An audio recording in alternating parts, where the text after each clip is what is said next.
شعرم لبهاري قنديل اخرنا تواني وايبي ركدا كتاني كرد برابر بما فكاني خوي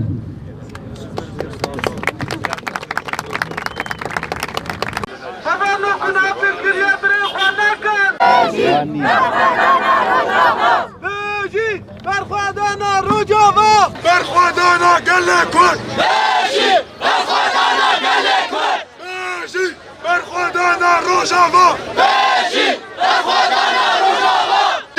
ماشي برخوادانا يا فقير ماشي برخوادانا يا فقير انا قلكون ماشي برخوادانا قلكون ماشي برخوادانا قلكون لشخص شهيد نمر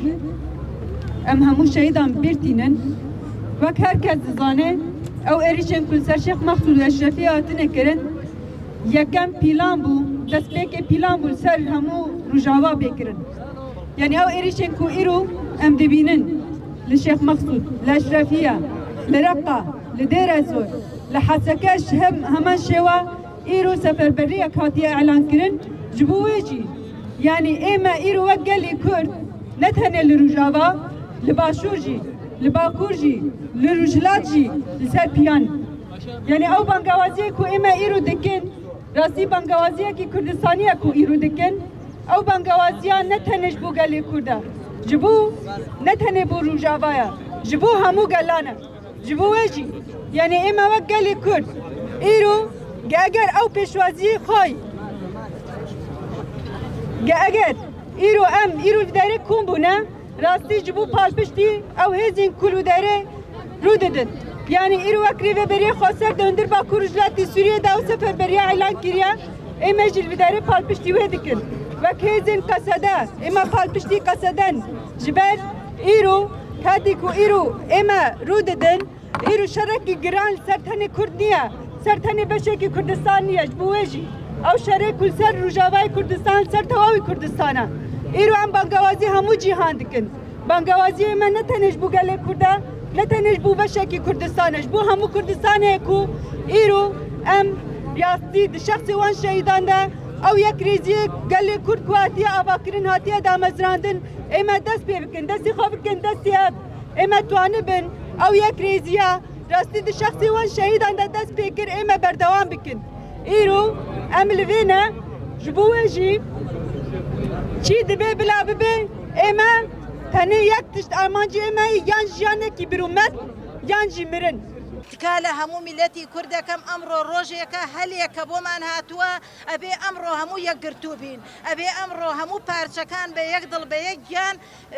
دفاع عليك بكينو بشتي يكتر بين همو ما دنيز بين هريا كمان خو ما بكين شويني اجا دنيز يغلنا وشوا هزاران دنيز دروز بيتوا شاوتر ما شكم وكو هنرمندان دعواتها ليكم تكايا ورن هالويستان بيه تكايا ورن هالويستان بيه من زور فيهم شرما لم صاحيه لنا أمهم خلقيا براسي هنرمندان نابينم روشن بيران وأديبان زور كما بينم دواءكم لبتشوكو قوري ملتي كرد بين هالويسيان هبيا هربو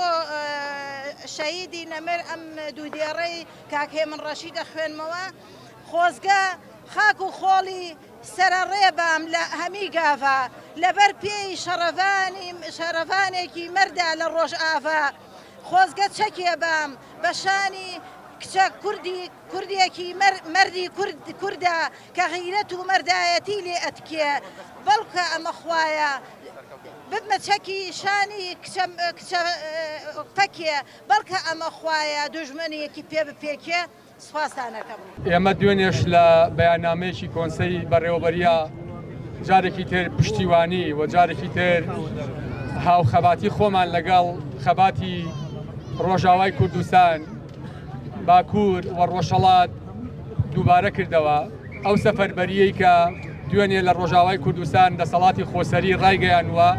پێویستە هەمومان پشتیوانی لێ بکەین ئەرچی هەمومانە ئەرچی هەموو ئازادی خوازێکە پشتیوانی لێ بکات لە هەر شوێنێکی ئەم دنیاە بێت هەرکی هەموو ئازادی خوازێکە پشتیوانی لە ئەو سەفەربەریە بکات کە ڕۆژاوای کوردستان ڕایگەیاندووە لە هەر شوێنێک ئینسانێکە بێت کە ویژدانی زیندوو بێ ویژدانی بەرامبەر بە مرۆڤایەتی و بەرامبەر بە جینۆسایدی کوردان و هەموو پێکاتەکانی ڕۆژاوای کوردستان بجوڵێ هەرکێتی پشتیوان بێت ئەگەر بە قسەیە بێ ئەگەر بە ڕێپێوانێ بێ ئەگەر بە بەخشینێ بێ ئەگەر بە هەر هۆیەک بێت وانە بەداخەوە پلانگیریەکی هەرێمایەتی بە پشتیوانی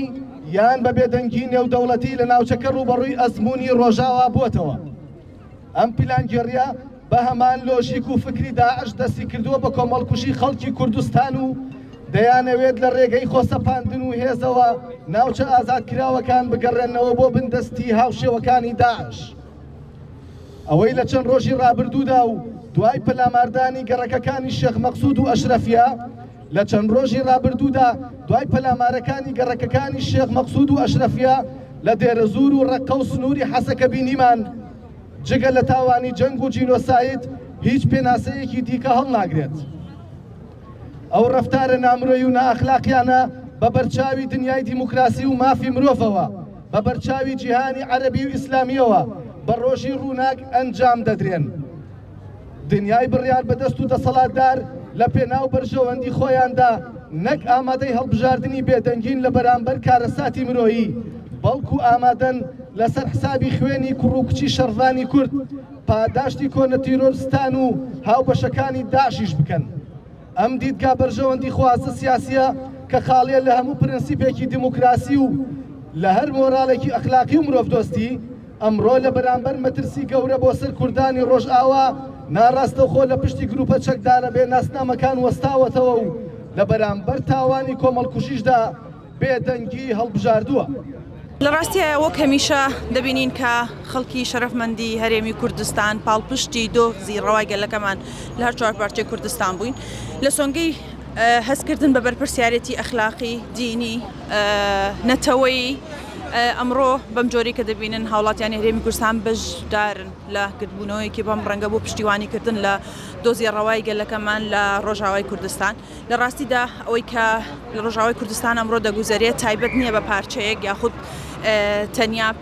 بە کێشەیەکەوە بەڵکو ئەمە دۆزی ڕەوای هەموو گەلەکەمانە لە هەر چوار پارچەی کوردستان و کووتم بۆیە بەرپرسیارەتێکەشی هەمەلایەنەیە لە سەرشانی هەموو لایەکمانە ئەوەی کە ئێستا لە ڕۆژاوای کوردستان دەگوزارێت هەر کەسێک زەڕێک ویژدانی وەکو ئینسان وەکو نەتەوە وەکو مرۆڤ ویژدان و ئەخلاقیەتی تیا موجود بێ دەبێ ئێستا ئەمڕۆ بێدەنگ نەبێت لە بەرەوەی کە ئێستا ئەوەی کە دەگوزارێ تەنیا جیاوازی چینایەتی یاخود نەتەوەی نییە بەڵکو سڕینی بە تەواوەتی هەوڵدانە بۆ سڕینەوەی ناسنامەی گەلەکەمان لە ڕۆژاوای کوردستان سڕینەوەی هەموو ئەو تێکۆشانەیەوە بە فیڕۆچوونی خوێنی هەزاران شەهیدی ڕۆڵەکانی گەلی کورد و ئازادی خوازانە لەو پارچەی کوردستان بۆیە کە دەکرێت ئێستا دەنگی ئێمە لە هەموو کاتێک بەرزتر بێ بەرامبەر بە خەباتی ڕۆژاوای کوردستان پاڵپشت بین لەگەڵ یانە هاوکات ڕسوا و شەرمەزاری هەموو ئەو کۆمپلۆ ئەو اتفاقی نێودەوڵەتیە بکەین ئەمڕۆ کە لە دژی بەژۆندەکانی گەلەکەمان بەداخەوە بەڕێوە دەچێت ئێمە هەموو وەکو کوردانی باشوور لە شیعارەکانیشمانە ئەمڕۆ هەیە کە هەموو بەیەکەوە یەکگەلین لەبەرەوە لە هەر شوێنێک بین هەر یەکگەلین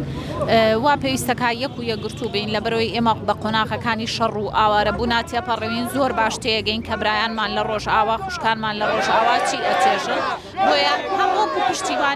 پشتیوانیەکی معنەوی هەم وەکو ئەوەی کە یەک دەنگی وەکو هاوڵاتیان بەیەکەوەی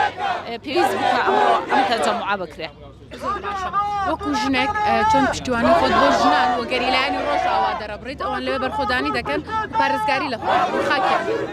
ژنانی ئێمە هەمیشە سەلماندویانە کە ژنانی پێشەنگن ژنانی ئازان بۆیە هەموو هاوپشتیەکمان بۆ ژنانە لە هەر شوێنێکا کە ڕوبەڕووی شەڕ ئەبنەوە بە تایبەتی ئەو خوشکبورایانەمان کە لە ڕوبەڕووبوونەوە و بەرەنگاربوونەوەی ئەو سوپا ترسناک و سوپا دڕندەیە ڕۆژ و شەویان کردووە بەیەک دەستان خۆش بێت چاوتان ماچەکەم بەداخەوە کە من ماوەی نەمتوانیوە هەڵوێستم هەبێ چونکە واجبی هەریەکێک لە ئێمەیە بەڕاستی ئەرکی سەرشانمانە کە ئەبێ هەڵوێستمان هەبێ بەرامبەر بە ڕۆژ ئاوا بەرامبەر نەک بە ڕۆژ ئاوا بەرامبەر بە ڕۆژ هەڵات ڕۆژ ئاوا هەر پارچەیەکی کوردستان ئازاریە بێبێ ئێمە لەگەڵ ئازاری ئەوان نابین ئەگەر ئێمە ئەمڕۆ یەک نەگرین ئەمڕۆ هەلێکە لەم کاتەیە بەرامبەر ئەو دوژمنە سەرسەختە نەوەستینەوە دەکەنەوە کەواتە ئێمە بوونمان بۆچی هەیە بوونمان نییە وجودمان نییە بەداخەوە ئەم دوژمنانە لەم ڕۆژ لەم کاتەیە بە ناوی جارێک بە ناوی دین و جارێک بە ناوی داعشەوە و جارێک بە ناوی هەر جاری بە ناو ناتۆرەیە دێن و میلەتەکەمان ئەکوژن و ئەبڕن و قڕمان ئەکەن ئەیانەوێ میلەتی ئێمە لە ناوبەر میلەتمان لە ناو ناچێ کاکە ئێمەش مسلمانین ئەوەی کە بە ناوی دین و ئیسلامەوە هاتووە ئەڵێ وەڵام من ئەمانە ئێمە بێدین لە قەڵەمەدا زۆر سەهوە داوە زۆر غەڵەتیان کردووە ئەبێ بە خۆیانە بچنەوە ئەبێ بیر بکەنەوە ئێمە لەوان بەدینترین لەوان ئیسلامترین ئێمە هەر یەکە لە ئێمە لە دایک و باوکێکی ئیسلامە لە دایک بووینە هەمومان نوێژەکەین هەمومان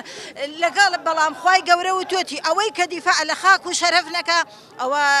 ئیسلام نییە ئیسلام ئەوە نییە کە خەڵک بکوژێ و ببڕێ ئیسلام ئەوەیە کە بەڕاستی دیفاع لە شەرەف و کەرامەت و ناموس و خاک و وڵاتی خۆی بکە ملەتی ئێمەش تەنیا دیفاعی لە خاک و وڵاتی خۆی کردووە ئەوان باش بزانن ئێمە لە ناو ناچین ئەگەر بیانەوە کورد قڕ بکەن کورد سەدان ساڵەویست دوژمن ویستێتی کورد لە ناو بەرێ کورد لە ناو نەچووە لە ناویش ناچێ بە ئێمە ڕێگێکی وامان داکوتاوە ئەگەر گەڵاکەمان لێکەنەوە قەدەکەمان ئەمێنێ ئەگە قەدەکەمان لێکەنەوە ڕێگەکەمان ئەمێنێ ڕێگی کورد زۆر داکوتراوە بە هیچ شێوەیە لە ناو ناچێ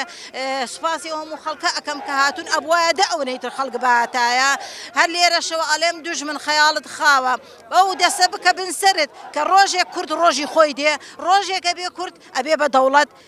بەڵام ئێوە لە ناو نابین لە ئێستا ئێمە هەڕەشە ناکەین کورد دوژمن لە ناو نابین ئێمە ڕێز لە هەموو چین و نەتەوەیەکەگرین ئێمە ڕێز لە هەموو خەڵکێک لە خاکی خۆی ئەگرین بەداخەوە کە ئەوان بەو شێوەیە سەیری میلەتی کوردەکەن.